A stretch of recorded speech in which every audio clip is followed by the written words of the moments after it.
What's going on, Real Estate Virgin Podcast Nation? We are back with another episode. I'm Jordan Brown. This is John Michael Perez over here. Hello. Welcome back to the podcast. If you're unfamiliar with what we do here, this is a podcast aimed at newer agents or just people looking to amplify their business year over year. We're doing it ourselves, learn from our mistakes, hear our stories, and it'll help you out.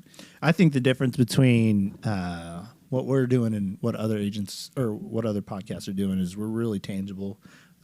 We talk about, what we're actually doing. Talk about real stuff. Yeah. Like it's hard to find like real stories. Like a lot of times you can make stuff up and you can almost sense the phoniness. Like, oh, this transaction almost went too smooth, or like this sounds just absolutely wild. We're talking about real stuff here. Yeah, and there's a lot of gurus out there that are like very like not tactical. Like it's like go out there and wake up early, and it's like, but we're actually telling you we're boots on the ground actually doing this. So. Yeah, I mean, last episode we talked about an absolutely terrible transaction that I had. So, I mean, we give you the good, the bad, the encouragement, the downturns. Like we're all in it, and you're gonna sense a little bit of that with this episode because it's not all sunshine and rainbows out there. But you know what? Before we get into real estate stuff, we had mentioned that last episode was kind of around the start of South by. We got to go experience Free Day today, which was really cool. It was my first South by Southwest experience. As a Austinite, I am almost ashamed that this is my first experience, but it was super cool. I know, it was super fun. And so many people are here right now, and tons of different people from all over the world as well. Yeah, it's cool to walk by a bunch of the different booths, and you just never know, like these startups or just companies that aren't huge yet. You never know, like maybe next year or the year after, if they're going to be like the next Google or Twitter and Uber actually they came to South by before they blew up too. Yeah, and there's just all sorts of cool stuff. I mean, I see so many people, like I'm so sick of like KXAN and all the KVU articles and people that are like locals just bitching about stuff. Like, oh, Austin's not what it used to be. South by Southwest isn't what it used to be. It was cool. As someone who I'm sorry, I didn't go 20 years ago when it started, but it was super cool. Like it was really cool. There's so much more than just that, just that floor too. Yeah. And there's going to be a bunch of music this week. Yeah, we got like a very small sample size, and I'm kind of starting to get the understanding of why people buy into it. There was really cool art everywhere. There was cool, just like you said, the companies. One thing though, and sorry to interrupt, but there's not really many that I know of, any real estate agent meetups or anything that are connected to South by. When we were walking through, I was kind of thinking that just because like we're in the industry and I didn't see anything that was kind of real estate focused. Except, our booth. Yeah. Shout out. TRE was out there representing. Yeah. They were like reverse interviewing people. It was pretty cool. Yeah. I think they're the only real estate centric booth. South by. But if you're an agent or if you're anybody actually listening and you haven't experienced South by, please come out, check it out. We've got so much to offer, so many fun things. One of the great things about Austin is this festival is just like I said, I kind of stand away from it just because I'm kind of phobic of large crowds. Like even festivals like Warped Tour and stuff, I used to be all about it, and now I'm like, no. But it was really cool. What would you say was the strangest thing that you saw? Because there was some pretty wild, maybe not strange, but like the wildest thing that you saw. I mean, we were only there for 45 minutes. Okay, like an hour. two things popped into my head. One, I know the like personal helicopter. Oh yeah, was wild. Yeah. Like it's such a strange concept to even think about, and I think I had even audibly said like this is crazy, but. Cars at one point were a crazy idea. Airplanes were at one point a crazy idea. So who knows? Like it's going to be the Jetsons in not too long. So yeah. That, and then like there was this other booth, the Hug. You wear this suit that looks like it's a bunch of string lights for Christmas or something, and it's like full of sensors. You put on this goggles and stuff, and you can like hug this mannequin, and it'll give whoever is wearing the suit a hug. So like if you're in different cities, you can like hug the other person. Sorry, I'm not that desperate for a hug that I can't understand the concept of it, but hey, cool ideas everywhere. Yeah. So maybe we should do an event next year for South by. Maybe. That'd be cool. That could be really, really cool things in the works. Yeah, get a bunch of agents to come down, have a ton of fun, and just talk real estate. Yeah, and another cool first on this trip was John's first trip on the Metro. Oh, yeah. Round of applause for John. We took a train ride down here. It was fun. Yeah, and for those who are unfamiliar, last May, there was actually a vote in Leander if we were going to keep the Metro stop in Leander. And we voted to keep it. And I'm actually kind of glad that we did, because for times like this, when parking is $60 in downtown Austin, you can take the Metro for $7 for a 24-hour period, write it down there, not have to deal with parking. It was such a controversial thing. And I'm not going to lie, when I see the train during normal times, when I see the train go by, there's nobody in it. Yeah, for sure. And it's just crazy. Like, there's a combination of things. You got South by going on, so there's a lot of attention downtown. I would be interested to ride on it whenever there's not, an event going on. But it was packed. Yeah. I mean, we're talking standing room only. The train. The train was packed. Yeah. Yeah, it was pretty cool. So cool. So what are we talking about today? Today we've got a lot of things that are on people's minds. A lot of questions. There's been some big events that have happened since the last time that we recorded. So I wonder if agents are thinking, this thing that just happened recently, you're about to start talking about it, and I'll just go ahead and get into it. Sure. But the bank failing, what is it? Silicon Valley Bank. Yeah. Yeah. And there was another one, Signature Bank, also failed. Oh, so really? Very shortly after, I think it was like a few days after Silicon Valley Bank failed, so did Signature Bank. It just started last week, if I'm not mistaken. Yeah, and so for those who don't know, that was myself included until last night, this is kind of a synopsis or like a short about what happened. This is loosely what happened, why the government had to get involved, was when interest rates were really low, this Silicon Valley Bank was buying a bunch of government-secured mortgage bonds or something like that. And so they had fixed interest rates, or whenever the interest rates rose, now your asset is worth a lot less than what you purchased it for. So they were upside down in that. So then they had to go and raise money to pay that. And when they announced that they were raising money, people freaked out.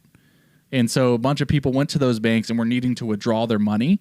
And I have it written down that just last week, Silicon Valley Bank faced over $42 billion worth of deposit withdrawals. Ooh.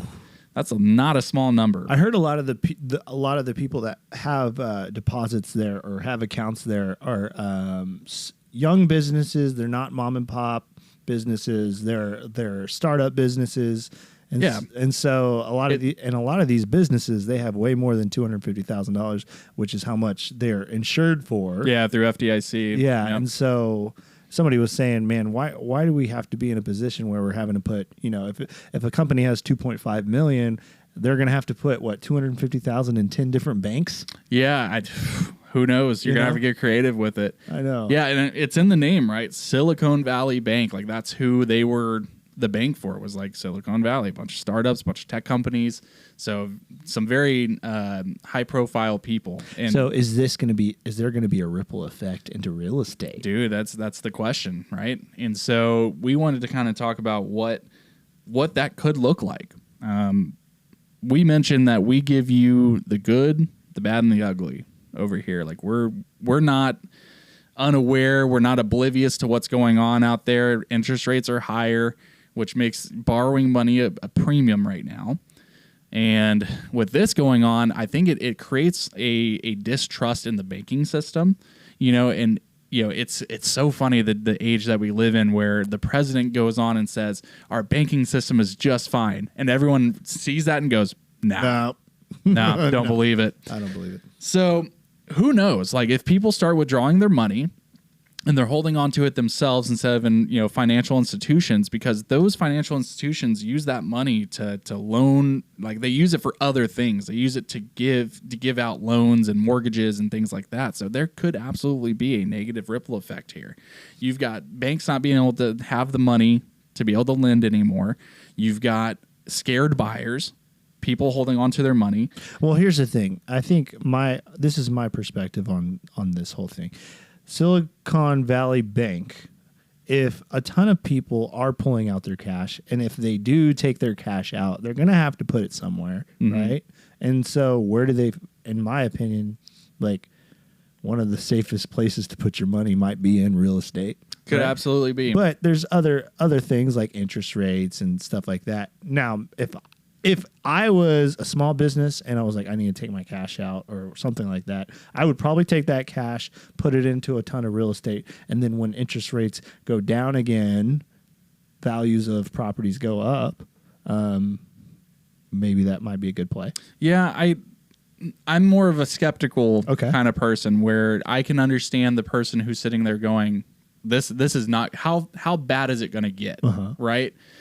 And so we talk about that a little bit later as well with like who the right buyers are right now and things like that. But if people don't have access to their money, and they're not skeptical like me, we'll see what happens, and then they lose all their money. That's going to be a domino effect. Yeah, I hope it doesn't, the ripple effect.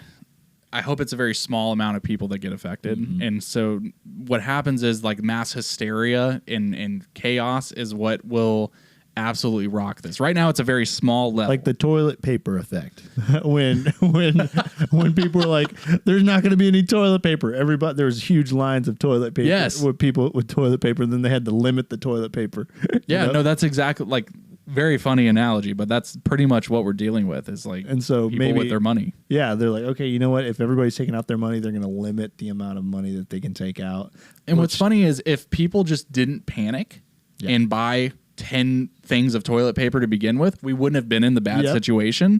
And this is very similar to like what we're dealing with now. The toilet paper effect. Yeah, so it's definitely something to keep tabs on. Like I said, it's a developing thing.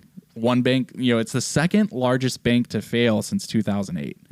So that's something worth noting. That's not a small, that's something worth noting. I bet a ton of people Googled, how safe is Wells Fargo or how safe is Chase Bank, Hey, man, I got an auto loan through Wells Fargo. I wouldn't mind if something fell through with that. That's what I'm thinking, because I've got a $500,000 loan with Wells Fargo. So if it falls, it fails. It's a house loan. But I'd love for that to pay that off. And I don't know what happens there, honestly. Like if the government takes over just like they did these two banks, like what does that look like? Does it mean that you're forgiven? I hesitate to think they would just be like, don't worry about it. Yeah. No worries. Yeah. Well, we wanted to also talk about, what are the pros and cons of buying real estate right now? Because there are pros and cons. There's pros and cons in any kind of market. We've seen it shift so much. There's been so much volatility going on. Especially just if you zoom in and you look at just the last 4 to 5 years of what Austin specifically has looked like, you've seen a lot of changes for sure. So it's worth noting, like, where are we at right now? What are going to be the obstacles that you face? What are the opportunities that have arisen from this market? So for me, we have to identify who should be buying real estate right now, because I get it all the time where people who maybe aren't in real estate and they just go by what they see on the news or whatever. It's almost like, doom and gloom always. It's always doom and gloom on the news. And people are like, well, Jordan, I can inflation this and interest rates that. And at this rate, I'm never going to own a home. Like I've been hearing that so much. And it's like, no, that's absolutely not true. You can. It's just, it has to be right. It has to be the right time for you. Yeah, especially during this real estate market. Like, because you don't want to buy a house and then overwhelm yourself with that monthly payment. Yeah, don't overextend what you can afford. Like that's the big thing is I've had to tell clients before, it's probably not the best time for you to buy. Like I will be honest with you about that. If your, budget is $350, try not to go for a $350 house. That's like the top, you're maximizing out what you're qualified for. If anything goes wrong, if interest rates go up, you're going to be no longer qualified for that. Mm-hmm. So there's all different factors to consider. It is a very highly personal decision on if you are ready to buy real estate. I suggest you listen to realtors. I suggest that you talk to lenders and see what they're experiencing. Because those are the people who are on the front lines of this and seeing what other clients are being approved for, what their struggles are right now. I would never tell someone to buy if it wasn't in their best interest and if they couldn't afford it. But if you can afford it, I think buyers right now, there's a ton of options out there, way more options than there was last year. So you can be a little bit more picky. And then also you can get closing costs. And then also you can get even lower than asking price. And so there's an opportunity there. And especially if you're like, hey, man, I can't afford that. That's not a big deal. You definitely need to take advantage of right now. But if you are on the fence and you can barely afford it, I would say, pick your battles. There's still opportunities out there, but don't be so hasty. Yeah, and those are the pros, right? You got more inventory to pick from. Back for the last, I'm just going to call it the COVID era. Anytime I call it COVID era, it's 2020 to Q1 of 2022. Yep. That's at least in my mind what I think the COVID era was. When that happened, you were paying $100,000 over asking price for a home you probably didn't love because there were only a handful to pick from, and every single person was competing for them. Now you're getting the discounted price off of it. Yes, interest is higher. They did double in 2022, first time in history that's happened. So we're not oblivious to that. But you're getting repairs done. You can have a regular option period to get an inspection done. A lot of things that you gave up or that you forfeited just to be in the running for a house. So you're kind of in the similar situation as COVID. It's just some of the components have changed, right? So yeah, and it's the way you look at it, right? Just like you said, there was a time where we had to skip on the inspection. That's insane. Honestly, it is. But there were so many buyers in the market where there were other buyers just throwing money at sellers. You know what? If there's something wrong with the house, I'll pay for it later. And now it's like you can go in there, get a proper inspection, and then get those things either addressed or get a credit or get the price down. And so, yeah, it depends on the way you look at it. Yeah, and so there's a lot of pros in there. Again, identifying who these people that can benefit are. You can, if you're a first-time home buyer, it's a good time to get in the Austin market. Someone looking for a little more stability and predictability. Rents are unpredictable. They go up, they go down, they double. I've never seen rents go down. Not in the Austin area. Yeah, I mean, I'll give you an example. I'm working with a client. We close next week, and she was paying $3,000 to be in an apartment with a garage, and the value is just not there. That's $3,000 every month just going away, right? And it's like a one garage space. The location's okay for their needs. Their home that they're getting into, their payment is less, and it's in a much more convenient location for them. So in this particular scenario, buying was better than renting. Okay. So again, assess your unique situation and determine if buying is going to be right for you. Well, because it may not be, or it might. Yeah. Let me ask you this. Are there any pros to listing a house right now? Yeah. So the thing with listing houses right now is that you have to be really aware of the fact that the game has changed since your neighbor, Sally, down the street who sold her house $100K over asking price over the weekend, right? Those were the stories you were hearing from your neighbors who were selling. The game has changed a little bit. So you have to be aware of that. You have to know that if you have purchased a home within, let's say 3+ years ago, there is still you likely have a lot of equity to be realized with the sale of your property. And another good thing is if you're selling, you are probably also going to be on the buyer side. You're selling this property to buy something else. Now you have more options. So many people during the COVID era, again, the problem was, Jordan, where am I going to go? So if I sell my house, I've got to go compete against all these other people again. Yeah, I was going to say that. Yeah, that's exactly it, right? You now have you can see how there's a pro on each side, right? Buyers have more options, sellers will have options when they become buyers again, and you still have that equity again if you have been in your home for more than 3 years. Yeah. Yeah, I mean, it's a win. There's win-wins in every market, right? Sellers, yes, you're not getting as much back when interest rates are going to go down. But if you need to sell, Like, are you going to wait 2, 3, 4, 5 years for interest rates to go down again? If they go, yeah. If they go down, right? If we had we say this all the time. I tell people all the time whenever they're asking me about things, if I had a crystal ball, I promise I would give you the information. Yeah. I would give you all we can do is look at what the situation is right now, make our best educated guess. And again, that's why it's all up to you. And here's the thing. I mean, just like when sellers were making top dollar in the COVID era, right? And then having to pay top dollar when they were buying a house, it's the same thing now. I mean, yes, you're not paying top dollar, but there's more opportunities on the buy side to where you can get a really good deal. Yeah, exactly. You gotta, if you're a double-sided transaction, if you're a sell and then you gotta buy something, you can't be you can't get one thing that's just super awesome on one side and then be pissed you didn't get something awesome on the other side. Like those two, they kind of work against each other. You've got to find a really happy medium. Yeah. To where I'm going to be happy making X amount of money on this home. It's not what it was, but it's more than who. Also, you could sell your house and then rent for a year, and during that year, try to find a really good deal. How many people who bought a home, let's say in like 2018, like myself, would have envisioned that their home was worth almost double in a few years? Nobody. Nobody. I would have said you've been smoking something funny.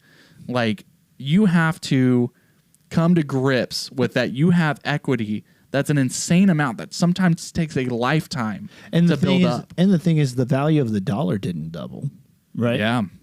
But the value of homes doubled.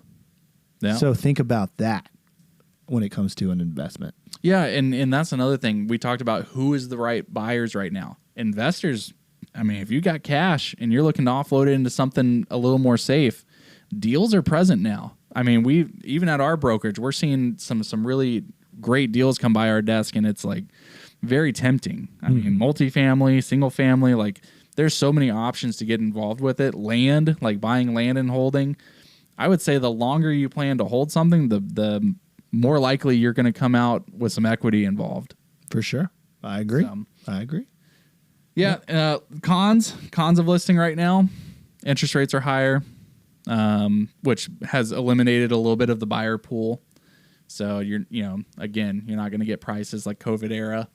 You're going to have to get a little bit more picky more detailed when it comes to making sure your house is ready to go. Yeah, you can't just throw a house up on the market with a sign out front and it's going to sell over the weekend. You got to put some effort in. You got to hire the right realtor. And also, one thing that I've been seeing that's been helping. Okay, so two major things when selling your house. One, obviously, you need to price it right? You cannot overprice it in this market. It's never been more important.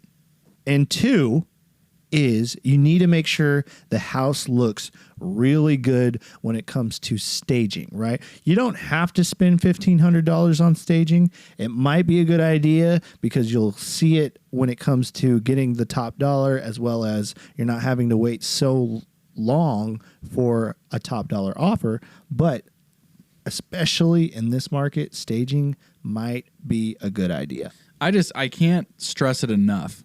The pricing, your initial pricing, is going to determine how long it's going to take to sell your house. 100%. Well-priced homes are still selling. They're still selling very quickly. Mm-hmm. They're getting about what you list for, a little bit over. Sometimes you get bid wars if it's priced really competitively. Yep. But man, tell me why you're seeing year over year, month over month downtrends in prices, right?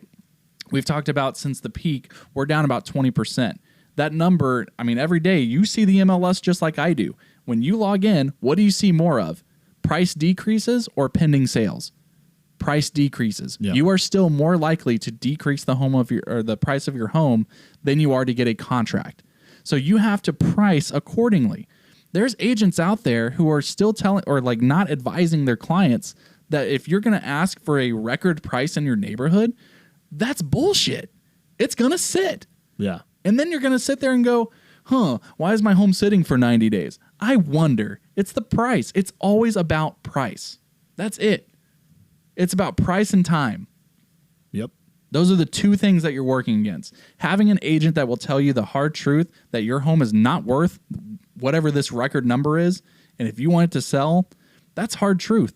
You got to accept that.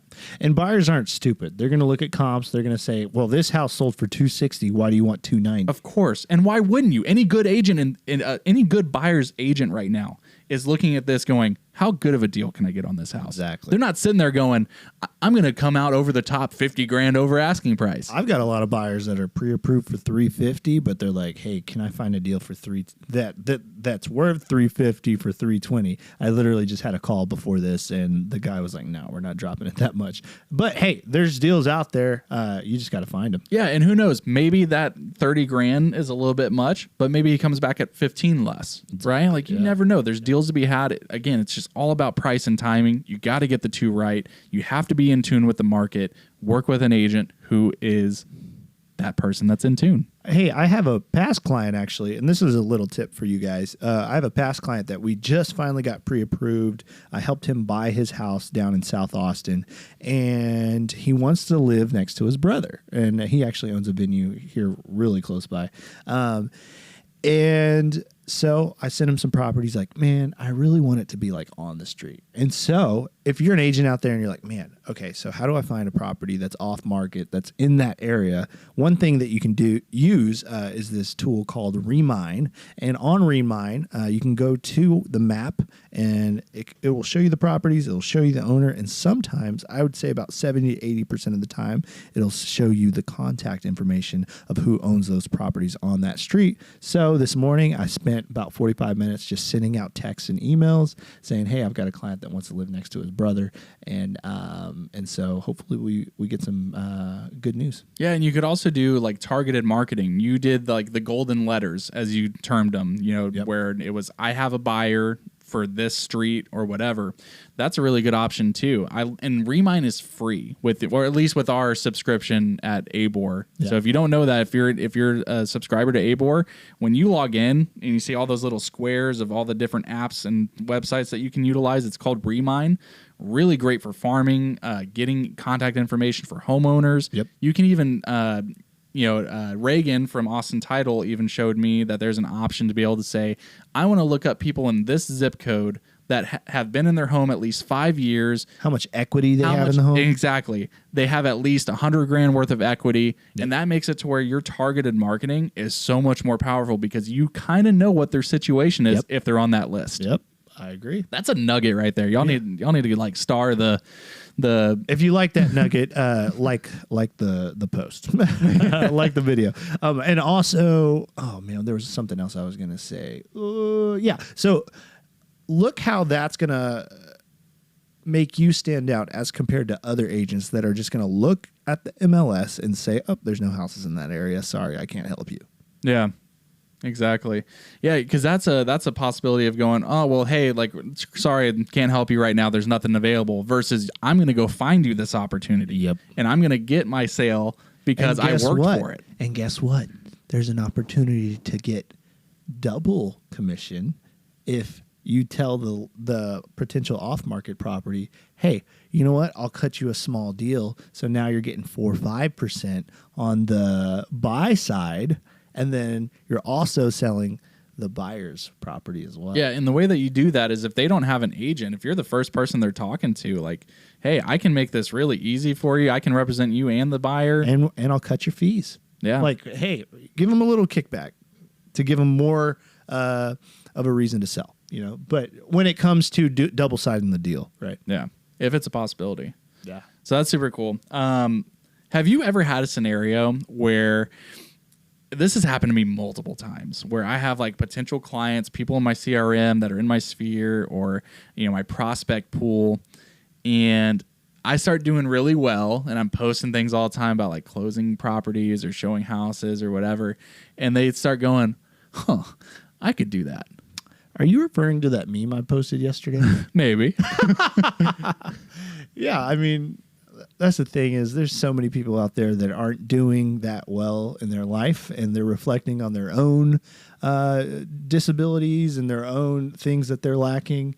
And so when they see other people doing good, then they're like, well, that guy just did that. And they'll probably say, he had it easy in this area of his life, or he got lucky in this area of their life, but they don't see the 5 a.m., 6 a.m. mornings that we're waking up, getting work done, or all the hours. Constant networking, constant video content, the anxiety of not knowing where your next paycheck's coming from. All they see is that you're getting closings, and they go, oh, well, if he could do it, I could probably do that too. And that's the exact reason why they're in the place that they're at, is because that's the outlook that they have on their life, on their surroundings, on their environment. Is everybody else is doing good. That is victim mentality, and that's why they're where they're at. I look at it from, that is very true. That does happen. I just look at it from, like, if you start killing it, it's almost like people who know you are like, I remember back when you weren't killing it. Yeah, and it's like, and they remind you of back then. Well, it only took Jordan this long to be getting this. Like, maybe I could do that. Like, what do you tell people who, again, I've had people who are potential clients reach out and they're like, hey, like, what do you think? Do you think I should get into real estate? Because here's the thing. I'm not the gatekeeper. If you want to get into it, by all means. Like, I'm not going to tell you no, or that, Well, I tell them like it is, like 90% of people that get their license fail. So are you going to be the 10%? And the thing is like, you either have it or you don't, right? So are you going to be able to self-motivate yourself to actually put in the work, or you're going to need somebody to tell you what to do checklist wise and be step by step? Like, if that is what you need, there's options out there to be successful in real estate, like real estate teams or like real estate companies. But for the most part, you have to be self-motivating. You got to push yourself out of bed. You got to put in the hours yourself, and you've got to figure it out yourself, unfortunately. But there is content out there where you can learn from. Ever heard of it? Maybe a podcast. Yeah. I'm very honest with people. Like, here's the thing. If I really do think that they'd be good at it, absolutely. I'm like, sure. Why not? I think you should. Because why? We need good realtors. We really do.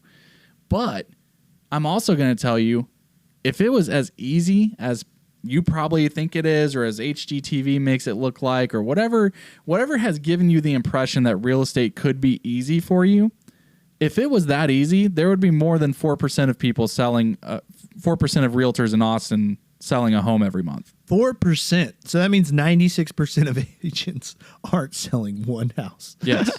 So do with that information. I'm sorry, that's not funny, but do with that info what you will. That's all I'm saying is that if you're sitting there, if you're a friend of ours or a family member, whatever your scenario is that you've tuned in and you're considering it, you just need to be very honest with yourself and ask yourself hard questions like, am I going to show up every day until I make this work?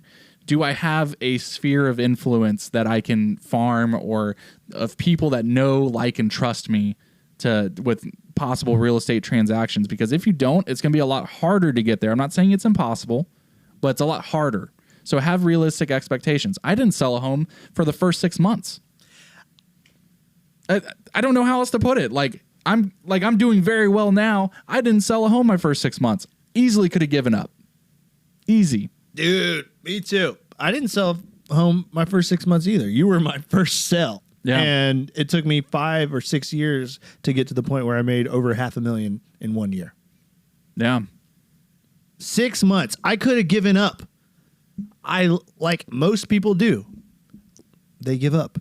Yeah. I don't know how, that's just it. It takes a long time to get, to find your niche and be able to build a presence, to build that credibility with the people, right? Like all the stuff that we put out on Facebook and such, like we're coming from a place of confidence and experience and knowledge, and it takes time to get there. That's the big point, is you're not going to get licensed and then just all of a sudden people want to work with you. That's bullcrap. Why would they? If there's 19,000 people in Austin to work with, just because you got your license doesn't mean they want to work with you. You got to prove to your potential clients that you are the expert. And it takes time, and it takes experience. It takes trying and failing and learning. And we've gone through that. And that's why we're doing well and are going to continue to do well, because we didn't give up when it got hard. And that's the questions you have to ask yourself. Yeah, I don't think anybody famous anybody successful got to where they are by I mean, there are people out there sometimes, but for the most part, 99% of the time, if you're successful, you've probably gone through some type of obstacle, and you've really had to work to get there.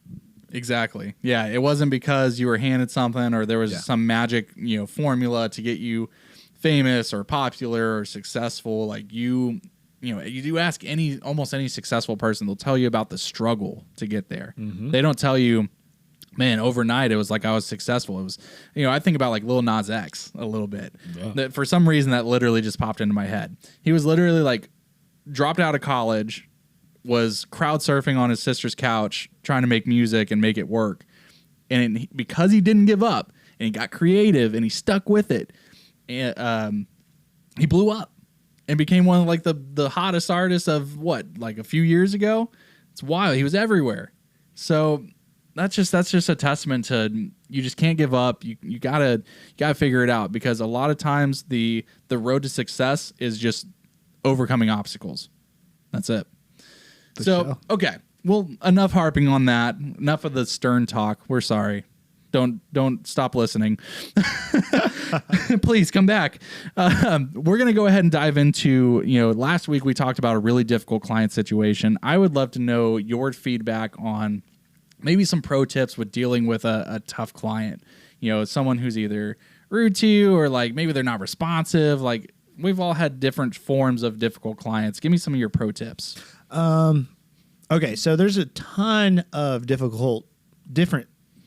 types of difficult clients out there, right? So you've got a narcissist, you've got the people that think that they're always right, which is somewhat narcissism. You've got people that feel like you're never doing enough for them. Man, all three of these are what I dealt with one person. Yeah. So for me, when I'm dealing with a difficult client, one, communication is so important, right? Over communicate, text, call. Calling is probably going to be the highest form of communication. But let them know. And the thing is you don't always have to let them know what bad is going on, because if you can get it fixed first, right? So communication is the most important thing. 2, expectations, right? So set the right expectations from the very beginning of the relationship. And then number 3 is keep a lot of things in your back pocket, right? So like if there's a washer and dryer that you didn't know you could get for free, and then at the end of the deal, they're wanting to back out, say, hey, let me get this washer and dryer for free, right? So these are things that are in your back pocket to help make sure the transaction is good. Yeah, I would say most of the time if I've had a bad client experience, which has been very few times, literally one time, it was, I look back on your points, right? Communication. I felt like my communication was really good. However, the part that got me, and this was my fault. This was my fault for not doing this, was setting correct expectations from the start. And that's just being honest. Like I'm not going to sit here and act like I handled that transaction perfectly. But that's just it, man. You'll avoid so many potential issues if you just hash out at the beginning what this process is going to look like. That's so true. Yeah. Yeah. I've dealt with a ton of difficult clients, and some of them have been repeat clients. Oh man, they hit you back like they bought a house with you, and then they call you a couple years later, and they're like, "Hey, John, you were my first call," and you're like, "Fuck." Yeah, basically, and the thing is I think they probably want to work with me because other people don't want to work with them. Yeah, that's very true.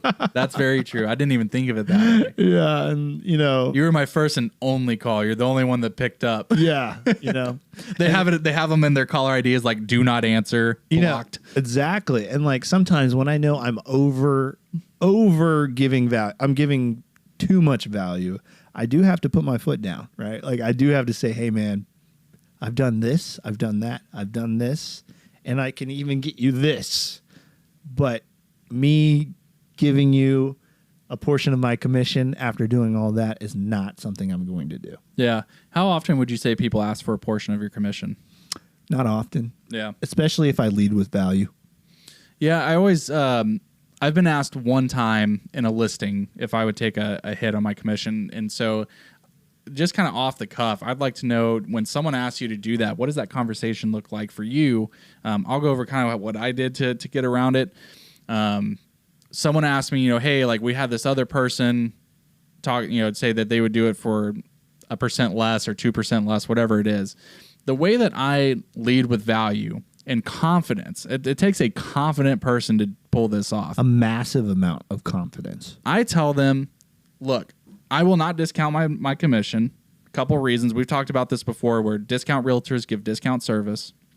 I'm not a discount realtor. You're going to get access to me at all times, my insights, you're going to get my best. And my clients will attest to this for me. I want you to call my clients and ask them if they thought I gave discount service. When you're texting me, you're not texting a system. You're texting a person, and they will text you back. Yeah, and if you have a question at 7:30, 8 p.m., 9 p.m., if I'm up, I'm gonna answer you. Yeah. Like you're not gonna get that everywhere. But also, if I list this house for you and you don't feel like I gave you the value, maybe then I'll discount my commission. If you are not convinced that I did a fantastic job for you, then and only then will I consider dropping my commission. Interesting. Yeah. That's cool. I've never once had anyone say I didn't do a great job or anything like that. So it's worked out so far. It's a little bold, but again, being able to confidently say, here's why I'm not going to discount my commission because I'm not a discount realtor. And I'm going to overpromise and say, look, if by the end of this, you're not convinced, if you're unsatisfied with me, let's talk about it. For sure. And go from there. Yeah. So that way I'm not volunteering to discount my commission right then and there. I'm not saying, yeah, I'll drop it 1% to earn this listing. It's saying I'm so confident I'm going to do good for you that I don't think I'm going to need to. But we can have that discussion. Yeah. What about dealing with difficult agents? Do you have any? Difficult agents. I wouldn't say difficult from a standpoint of being like rude or anything. I've been very lucky that I haven't ran into a very rude agent as far as on the other side of a deal. I don't like when they're uncommunicative or they can't say like, hey, I'm in a meeting right now. I'll call you back in a little bit. Yeah. But like leaving you on red or not responding for days on end is super unprofessional. We're both trying to get the same thing done. Let's work together. Let's make it work. I know that you've had a few experiences with some agents. I know that some text messages have been exchanged with you and a dude that was trying to tell you how to run your business and things like that. So, what about you? How do you take it personal? Do you try to like ease off them a little bit? Like how do you win in that scenario? Well, one, I put my foot down, right? I'm not going to let an agent take advantage of me. But unfortunately for a lot of the new agents that are listening right now, when you're first beginning, this was 6 years ago, there are going to be experienced agents that take advantage of you. Unfortunately, there are, right? That you didn't know about this disclosure or that you didn't sign this or you didn't make an initial. Unfortunately, there are crummy agents out there that are going to take advantage of you. Number one, make sure you have a great mentor so that they are letting you know that you need to do this, you need to do that. Make sure you have a great company to be a part of. Number two, keep your head down. Keep your foot down, right? If an agent's saying, hey, we want this and that's it, well, guess what? I'm sorry. We can't do that. And the thing is the agent on the other line, on the other side, they want to make the deal work, right? Yeah. And so always try to find a win-win for every party, right? And what does that look like? There has to be some type of compromise when it comes to a buyer and a seller. There's going to be a compromise. I use the word, is this fair, right? Right. I use this phrase, do you think this is fair, right? And for some reason, that phrase always works, So I think it's a win-win. Like even saying, so if you won't do that, I think this is a win-win for both of us at this. Exactly. If you won't give me $3,000 that we asked for, that's sure, no problem. I think it's a win-win if we can get $1,500. Yep. And we'll call it a day. Exactly. And that's it, right? And then also think of different things too. So maybe your client, let's say it's a listing and your seller doesn't even need their refrigerator and it's not in the deal, right? Bring up the refrigerator and say, hey, you know what? Instead of $3,000, we'll give you a refrigerator and $1,000. Yeah. Right? Hey, the flip of this is I dealt with a fantastic listing agent. Really? Who, dude, it was awesome. So these were for some clients who were moving from out of state. We went by and we looked at a few houses when they were here. They moved back and they fell in love with this house that they hadn't seen yet. But from the pictures, the specs, the neighborhood, everything lined up for them. They were really excited about it. I did a video tour for them. And so that kind of helped a little bit. Is that the multiple offer situation? Yes. So here's what happened is we were in a multiple offer situation and the listing agent was, I remember I was up on the phone with her until like 9:30 at night, like exchanging calls, trying to get this deal done. Did you ask her what she was wearing? I'm just kidding. No, I didn't. No, no. So she was so awesome that she wasn't just dismissing me as not being serious. And we were trying everything in our power. And I just love that the communication was there. She was like, here's what my seller is struggling with. They're worried that your buyers have not seen the house. So this is how that worked. I said, look, I understand that, and I've been in your situation. I 100% understand where you're coming from. But I'm telling you, my clients love this house. They saw a video tour, and they're willing to make an offer on this house, a competitive offer, and they're dead serious about moving forward. What would it take for you to consider us? That's what it came down to. That was the question that was being asked. What would it take to instill confidence in your seller that we're serious? Yeah. And we won it. And we didn't even have to increase our offer price. It was just like, hey, maybe we can extend the lease back for you. Like we're that hungry for this property that we're willing to do whatever your seller needs to get this done. I love it. And we won it. That's awesome. And everyone's happy. Yeah. And then they came, they flew back in. We went and looked at the house and they freaking love it. Just like I said they would. Heck yeah. So that's anyway. Awesome. When do y'all close on that one? Next week. Ooh. Next week's gonna be a big one for me. So I bought a house today too. Ayo. I forgot about that. That's awesome. Yeah, I bought another house today. That one's gonna be a good flip out in Hutto. So yeah. It just feels good to take care of people, man. It really does. Like there's certain transactions like that last one that was not fun to be a part of, and so I'm just. But it closed. It closed. I'm just so happy that I've got really awesome clients. I've got a friend I'm helping. I've got these out-of-state clients who are just over the moon with the house that they're getting. We're back on the right path, baby. Heck yeah. Back on the right path. Let's get it. Well, we hope that you get on the right path if you're not on it, and I hope that you kill it. Y'all close some deals. Y'all find some new leads. And if you're listening and you got any value out of this, like the podcast, subscribe to our YouTube channel, subscribe on Apple Music or Apple Podcasts, Spotify. Write us a review even. And I'm not going to lie, I'm super hungry. We usually go over 50 minutes. We're at 47 and a half minutes. Yeah, we're going to go eat. I'm so hungry. I need to get food. South by exhausted us and made us hungry. So. Yeah. Well, we hope you guys have a great day. Thank you so much for listening, and we'll see you next time. Go be great.